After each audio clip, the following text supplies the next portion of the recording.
Mole. This is an SI unit. एक SI unit है amount of substance को major करने के लिए। SI यूनिट जानते हो ना, सिस्टम इंटरनेशनल के जो यूनिट्स बने थे 7 क्वांटिटीज के, हर क्वांटिटी का अपना एक यूनिट था। तो अमाउंट ऑफ सब्सटेंस जो हम मेजर करते हैं केमिस्ट्री में, उसका SI यूनिट है मोल। अब है मोल क्या? देखो, मोल को हम डिफाइन कर सकते हैं 2 तरीकों से। जैसे यूनिट, अगर यूनिट को हम ले तो यूनिट हमारे साथ 2 किस्म के यूनिट्स हो सकते हैं। एक होता है बाय नंबर और दूसरा होता है बाय क्वांटिटी। एक क्वांटिटी के लिहाज से यूनिट होता है, एक नंबर के लिहाज से यूनिट होता है। ठीक है, मैं आपको समझाने के लिए ये कर रहा हूं।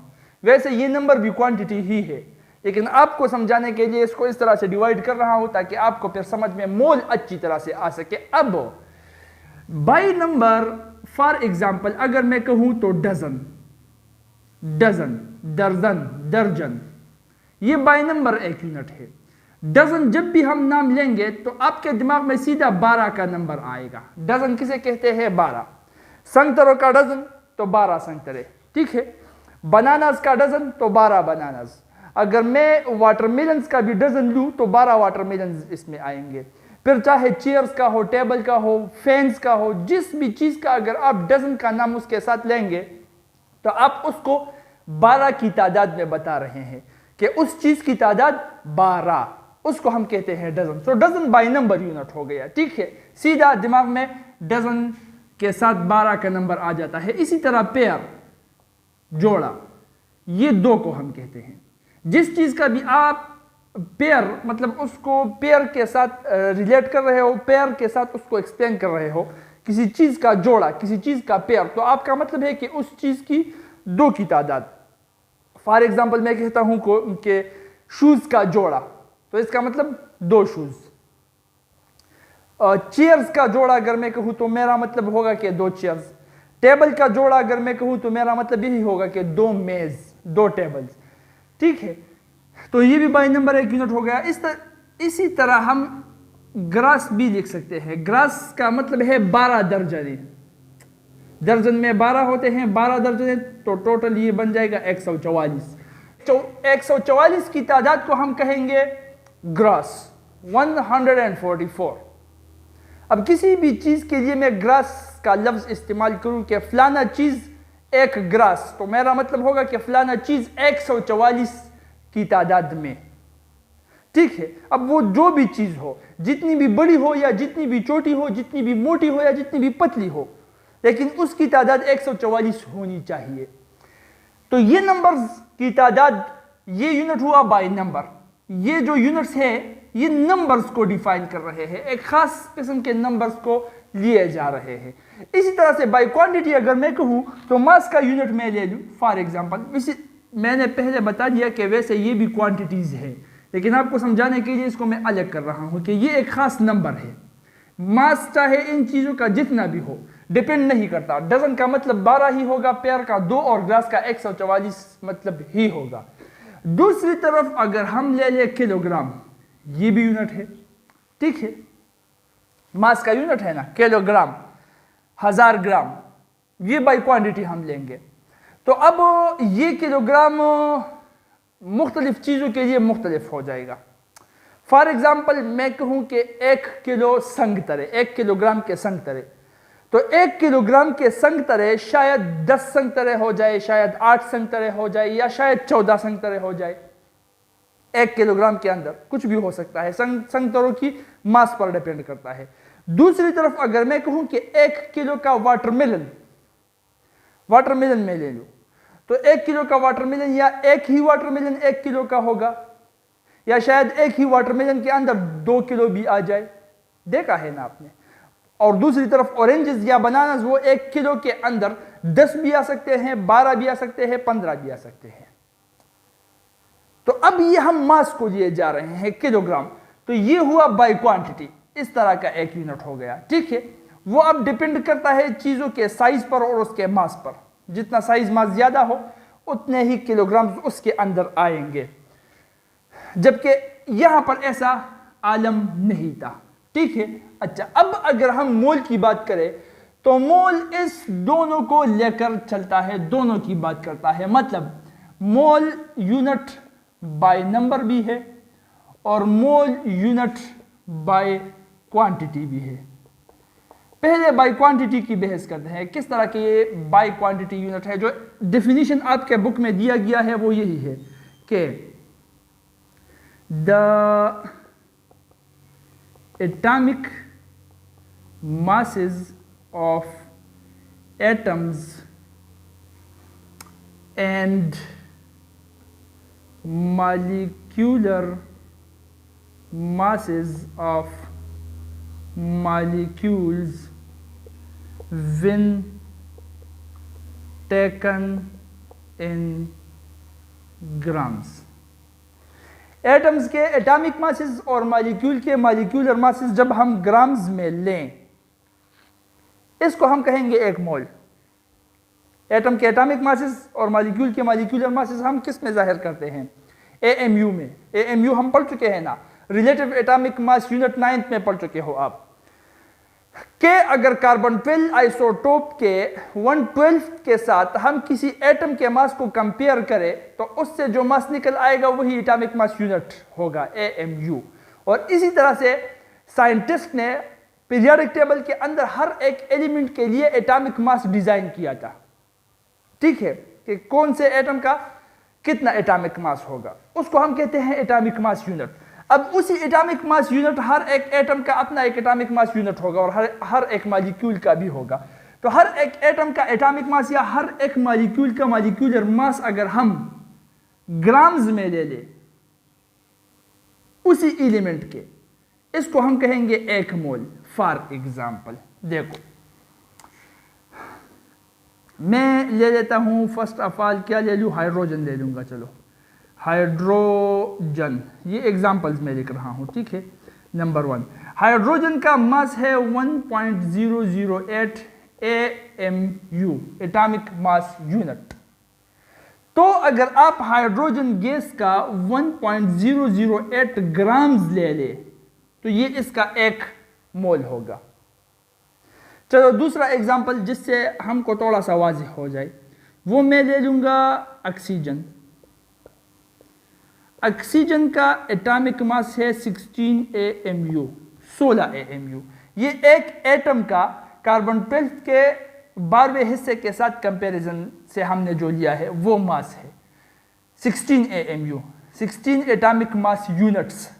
अब अगर इसी ऑक्सीजन के हम इस 16 AMU को ग्राम्स में कन्वर्ट करें, देखो सुन लो, ठीक है, अगर ऑक्सीजन का 16 AMU हम उठा कर देखें तो हमको कुछ ना नजर आएगा, ना हम कुछ महसूस कर सकेंगे, इवन हम इसको तराजू पर मैयर भी नहीं कर सकते, ये इतना छोटा है।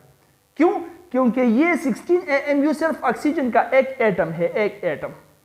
तो एक एटम को ना तो हम तराजू के साथ मैयर कर सकते हैं, ना अपने आंखों के साथ देख सकते हैं, ना मतलब बहुत ज्यादा छोटा होता है।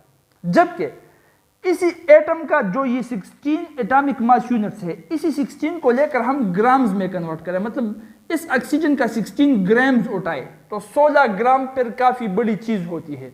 इसको हम एक आम तराजू के साथ 16 ग्राम्स को हम मैयर कर सकते हैं। यहां पर दुकानदारों के साथ भी जो तराजू होता है उसके साथ हम 16 ग्राम्स को मैयर कर सकते हैं, मुश्किल काम नहीं है, मतलब ये काफी बड़ा बन जाता है 16 ग्राम्स। ठीक है, तो इसका मतलब कि ये 16 AMU या 1 AMU जितने भी एटम्स है, हर एक एटम के जितना मास है एटॉमिक मास यूनिट एक एटम का, उसी एटॉमिक मास यूनिट को लेकर उसी एलिमेंट के उतने ग्राम्स लेने हैं। अगर उसी एलिमेंट के हमने उतने ग्राम्स लिए जितना इस एलिमेंट के एक एटम का एटॉमिक मास यूनिट है, तो वो ग्राम्स उसके लिए एक मोल क्या बराबर होगा, वो उसके लिए एक मोल होगा।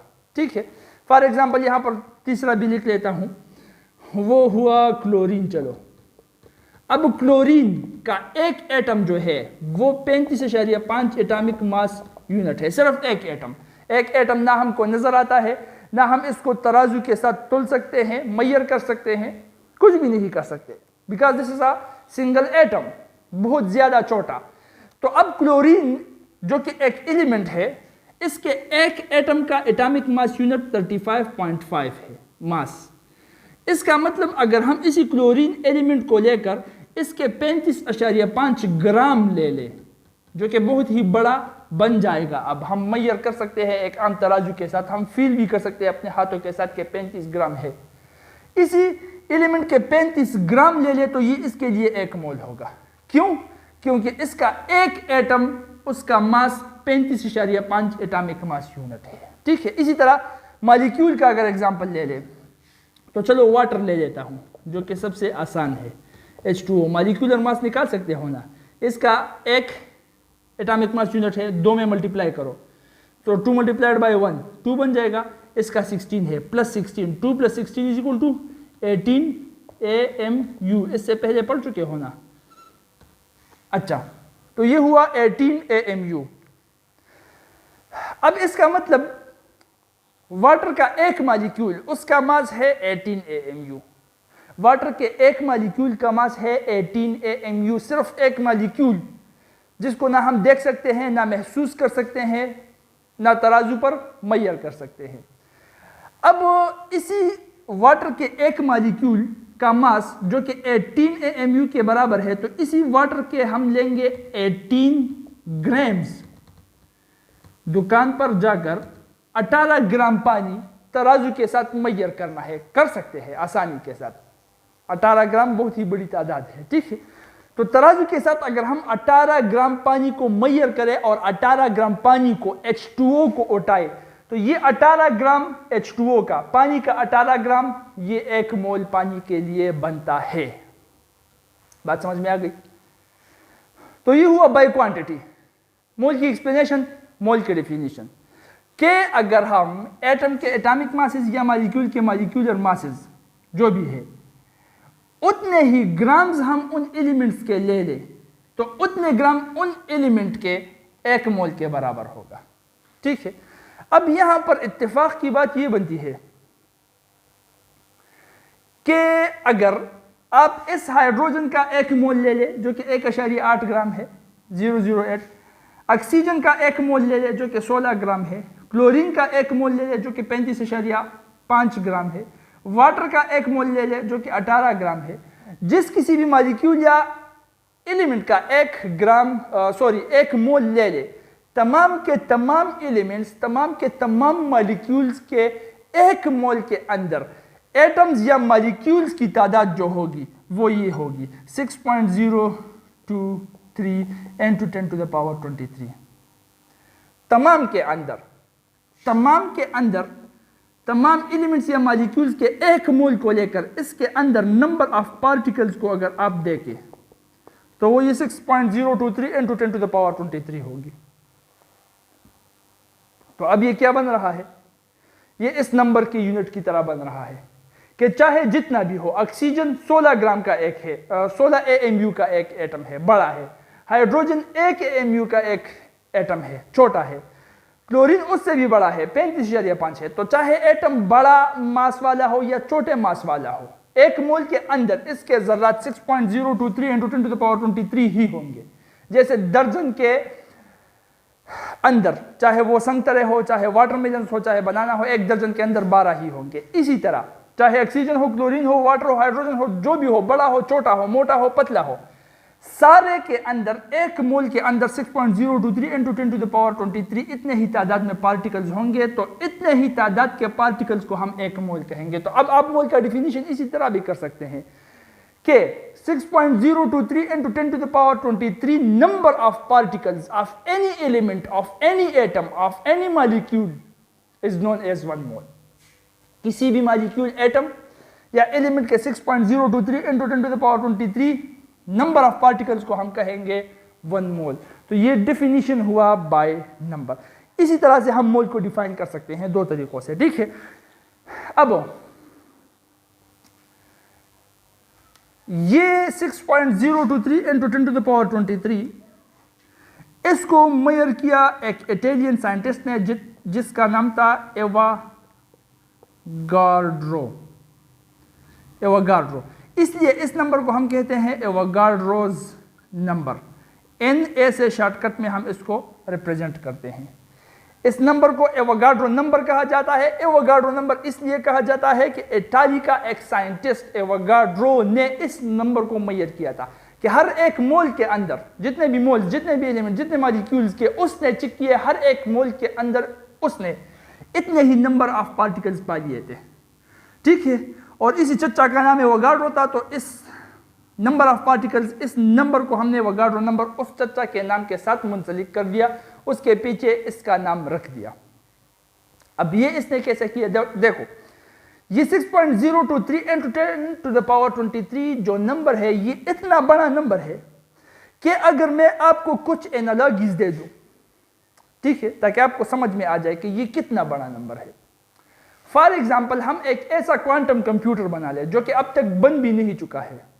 ऐसा क्वांटम कंप्यूटर जिसका स्पीड इतना हो कि वो 1 सेकंड के अंदर 10 मिलियन एटम्स को काउंट कर सकता है, शुमार कर सकता है। इतना स्पीड वाला तेज कंप्यूटर अभी तक बना नहीं है, हम बना ले क्वांटम कंप्यूटर 1 सेकंड के अंदर 10 मिलियन एटम्स को, मतलब 1 करोड़ एटम्स को काउंट कर सकता है।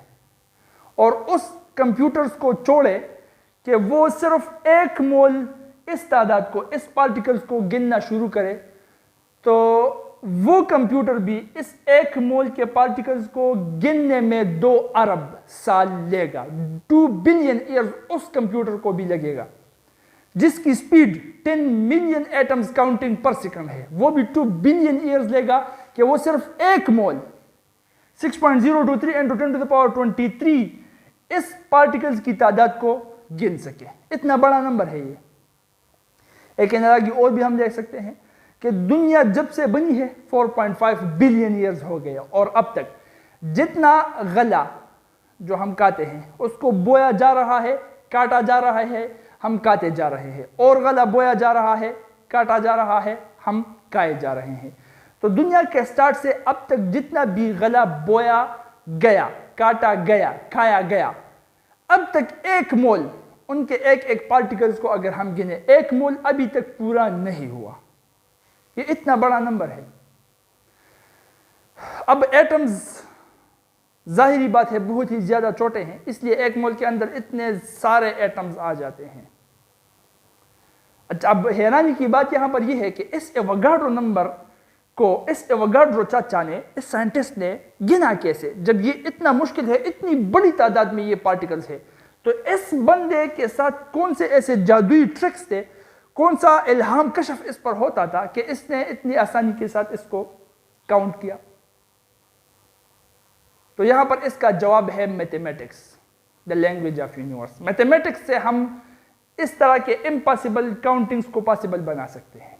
ठीक है, फॉर एग्जाम्पल, अगर मैं आपको कहूं कि एक इंसान का दिल, साइंटिस्टों ने यह कैलकुलेट किया है, एक दिन के अंदर 24 घंटों के अंदर, शब और रोज, एक शब रोज मतलब 24 घंटों के अंदर इंसान का दिल 1 लाख बार धड़कता है। तो ये आपके ख्याल में साइंटिस्टों ने किस तरह से कैलकुलेट किया होगा? क्या वो 24 घंटे इसके लिए बैठे होंगे और गिनते रहेंगे कि 1 2 3 4 5, कुछ भी नहीं करेंगे? हाँ, 24 घंटे पूरे हो गए, 1 लाख बार धड़का, ठीक है चलो लिख लो। नहीं, उन्होंने ये काम 2 मिनट के अंदर किया था। किस तरह से?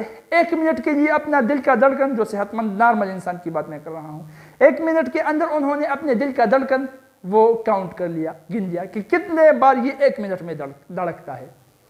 फिर अगले मिनट में उसने कैलकुलेट किया कि 1 मिनट में ये धड़कता है 70 बार या 72 बार। तो चलो 1 दिन के अंदर जितने मिनट्स होते हैं उसमें इसको मल्टीप्लाई कर लेते हैं, उसका जवाब आ जाएगा जो कि है 1 लाख। इसको हम कहते हैं काउंट। तो हम काउंटिंग्स के जरिए, मैथमेटिक्स के जरिए वो हम काउंट कर सकते हैं उन इम्पॉसिबल काउंट्स को जो हम खुद काउंट नहीं कर सकते। तो इस एवोगाड्रो में ये बहुत ही लंबी कैलकुलेशंस इसकी बनेंगी। मैं आपको सिर्फ, जो उनके स्टूडेंट्स के जहन में सवाल आता है तो सिर्फ समझाने के लिए सिंपल अंदाज में बता रहा हूं, ठीक है, कि इस एवोगाड्रो ने लिया एक क्रिस्टल और उस क्रिस्टल का जो 1 मोल था उसकी लंबाई उसने मेजर की। ठीक है, क्रिस्टल को ले लिया, उसकी लंबाई को मेजर कर लिया। अब इस 1 मोल के क्रिस्टल में जितने भी नंबर ऑफ पार्टिकल्स हैं उसको इन एक्सरेज के जरिए, एक्सरे क्रिस्टलोग्राफी होती है ना, एक्सरे के जरिए डिफ्रैक्शन हम करते हैं, इंटर आयनिक डिस्टेंस भी चेक करते हैं, मतलब पूरा पैटर्न चेक कर सकते हैं एक्सरेज के जरिए कि कौन सा आयन कौन सा एटम कहाँ पर है, इनके दरमियान फासला कितना है, एंगल क्या है, वो वगैरह आगे हम पढ़ भी लेंगे किस तरह से हम करते हैं। तो वो इस एवोगाड्रो ने देख लिया। अब इसको पता लग गया कि यहां से लेकर यहां तक जितने भी नंबर ऑफ पार्टिकल्स है, तमाम नंबर ऑफ पार्टिकल्स के दरमियान जो डिस्टेंस है, फासला है, वो इक्वल है। मतलब तमाम के तमाम पार्टिकल्स इस 1 मोल के एक सर से दूसरे सर तक इक्वी डिस्टेंस है। ठीक है, चलो ठीक है, इक्वी डिस्टेंस है।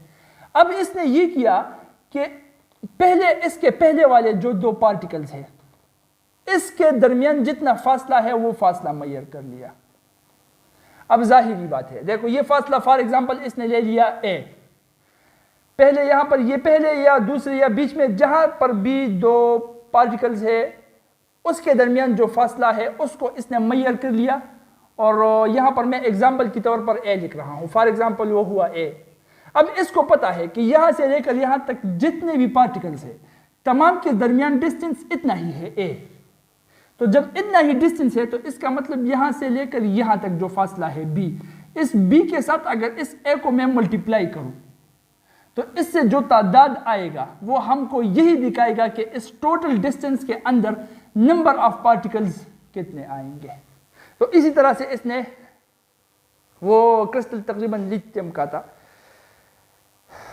लंबे कॉम्प्लेक्स कैलकुलेशंस है, इंशाल्लाह कर लेंगे कभी वक्त मिला तो। इस तरह से सिर्फ शॉर्टकट बता रहा हूं ताकि आपके दिमाग में कंफ्यूजन ना रहे। ठीक है, इस तरह से इस एवोगाड्रो, अल्लामा एवोगाड्रो साहिब ने एवोगाड्रो नंबर को 6.023 × 10⁻23 को मेजर कर लिया।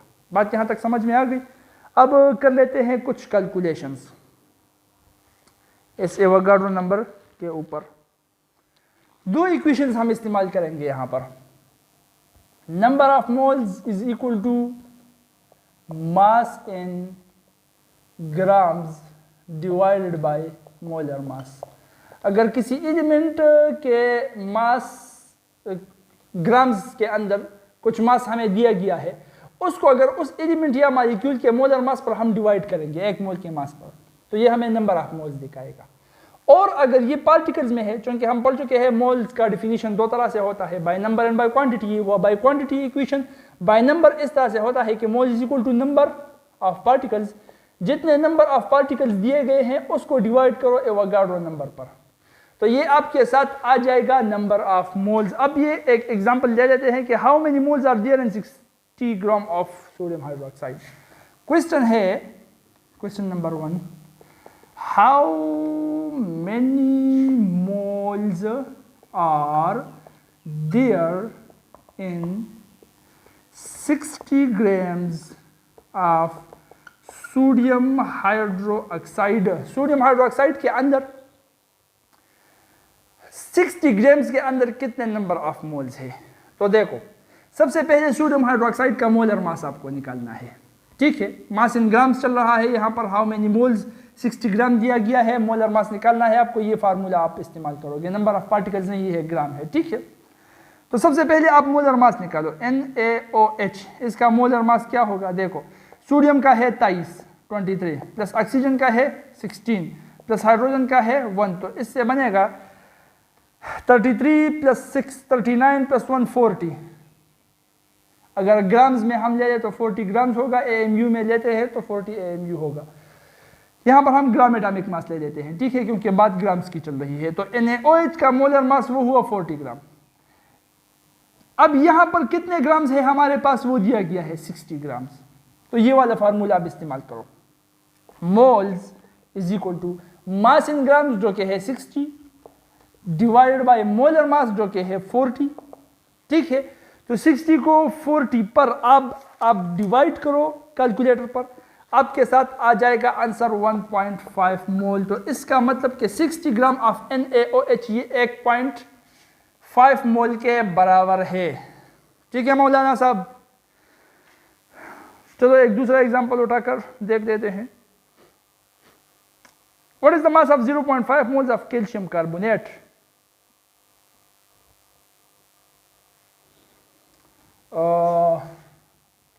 What is the mass of 0.5 mole of calcium carbonate? Calcium carbonate के 0.5 मोल्स लिए गए हैं, तो मास पूछना चाहते हैं कि इसका मास कितना होगा। सिंपल, ये वाला फार्मूला है, moles mass in grams divide by molar mass. Mass की बात चल रही है, ग्राम्स की, ये वाला फार्मूला हम इस्तेमाल करेंगे। ठीक है, सबसे पहले मोलर मास निकालो कैल्शियम कार्बोनेट का।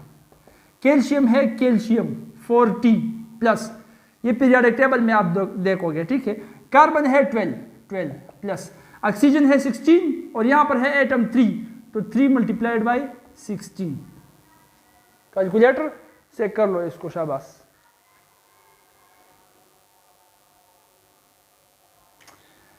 अच्छा जी, 100 ग्राम पर मोल,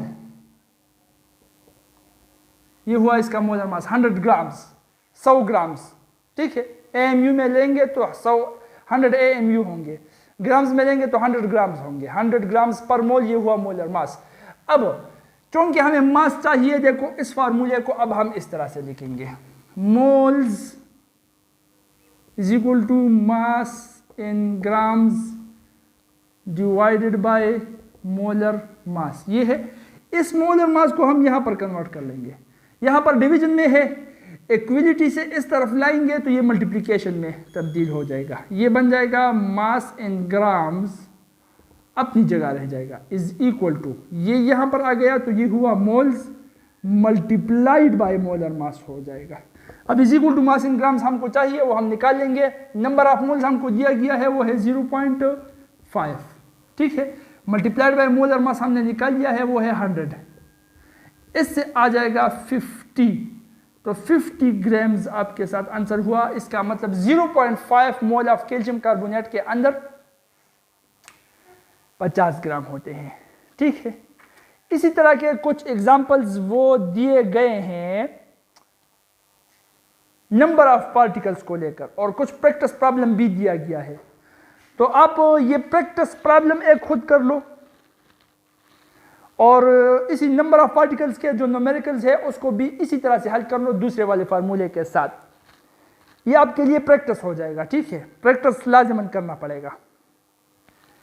जहां पर भी कोई क्वेश्चन आ रहा हो, कहीं पर भी कोई दिक्कत आ रही हो, तो वो फिर मुझसे पूछ लेना, लेकिन पहले खुद से ये ट्राई जरूर कर लेना। अच्छा, ये एक लास्ट न्यूमेरिकल मैं आपको करवा रहा हूं, जो कि वो है how many formula units are present.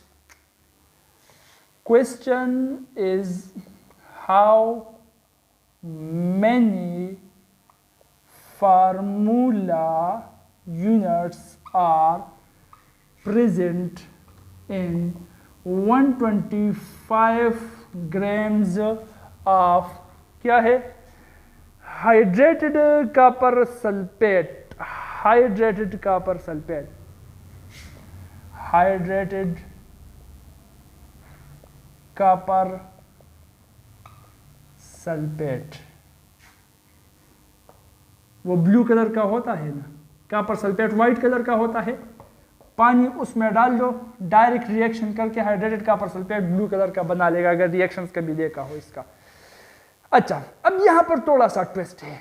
वो ट्विस्ट क्या है? वो ये है कि हमारे पास है ये दो फार्मूले, एक है moles mass in grams divided by molar mass, ये हुआ एक। दूसरा है moles is equal to number of particles divided by Avogadro number. अब देखो हम क्या कहते थे इन दो फार्मूले को लेकर, कि अगर हमारे पास क्वेश्चन के अंदर, क्वेश्चन ये है हमारे साथ कि वो हमसे मास मांग रहा है, ग्राम्स दिए गए हैं, कुछ मास मांग रहा है या नंबर ऑफ मोल्स मांग रहा है, लेकिन मोल और मास इन ग्राम्स की कंपैरिजन हो रही है, तो हम ये वाला फार्मूला इस्तेमाल करेंगे मास इन ग्राम्स और मोल्स की। और अगर नंबर ऑफ पार्टिकल्स की और मोल्स की कंपैरिजन हो रही है कि इतने नंबर ऑफ पार्टिकल्स है, इसमें मोल कितने हुए, या इतने मोल्स है तो नंबर ऑफ पार्टिकल्स कितने हुए, तो फिर हम ये वाला फार्मूला इस्तेमाल करेंगे, ठीक है। लेकिन यहाँ पर बात कुछ अलग है, यहाँ पर आपसे मांगा जा रहा है number of particles, how many formula units, number of particles मांगा जा रहा है, और दिया क्या गया है, मास इन ग्राम्स। अब क्या करोगे, मांगा ये जा रहा है और दिया ये गया है, तो ये है ट्विस्ट। अब आपको ये दोनों फार्मूले इस्तेमाल करेंगे, किस तरह से, इस वाले से जो 125 ग्राम दिया गया है 125 ग्राम, इस वाले फार्मूले को इस्तेमाल करके नंबर ऑफ मोल निकालोगे। नंबर ऑफ मोल एक बार निकल गया तो फिर यहां पर वो नंबर ऑफ मोल पुट करके, अवोगाड्रो नंबर पुट करके नंबर ऑफ पार्टिकल्स निकालोगे जो वो चाह रहे हैं, सिंपल से, ठीक है।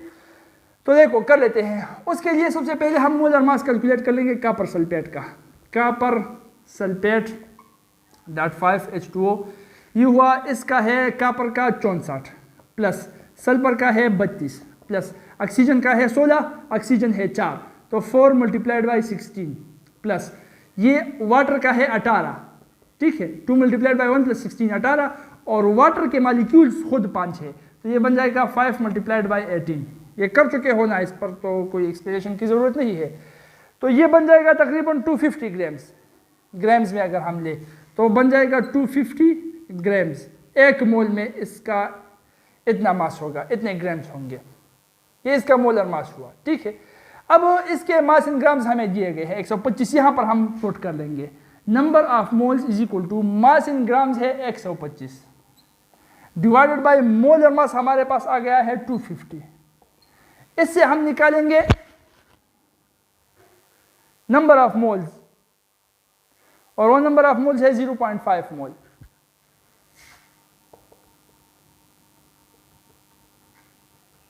मोल बन गया।